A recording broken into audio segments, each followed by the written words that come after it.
قو موجود عجیبیه از این جهت که جمعی زندگی میکنه و میگن یکی از معدود موجوداتیه که زمان مرگش رو میفهمه و هنگام مردن از گله قوها جدا میشه و میره یه جای تنها میمیره.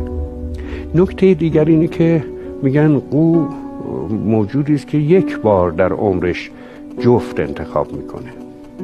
اگر انسانی نگاه کنیم یک عشق داره در طول زندگیش. و نکته جالبتر اینه که قو صدا نداره. یک بار صدای قو شنیده میشه، به تعبیری آواز قو شنیده میشه وقتی است که با جفتش آشنا میشه. و یک بار دیگر هم قو میخونه، لحظه مرگ، همون وقتی که تنها شده از قوهای دیگر جدا شد.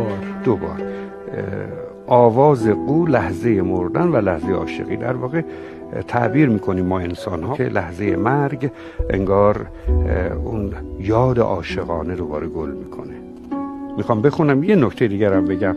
اون جایی که قو تنها میشه برای مردن، انتخابش بر اساس عشقش، یعنی میره جایی که دیدار عاشقانه داشته. خیلی قشنگه، اصلا قصه ای خودش.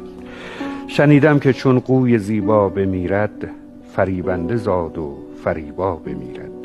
شب مرگ تنها نشیند به موجی، رود گوشه‌ای دور و تنها بمیرد. در آن گوشه چندان غزل خواند آن شب، که خود در میان غزلها بمیرد. گروهی برانند که این مرغ شیدا، کجا عاشقی کرد آنجا بمیرد.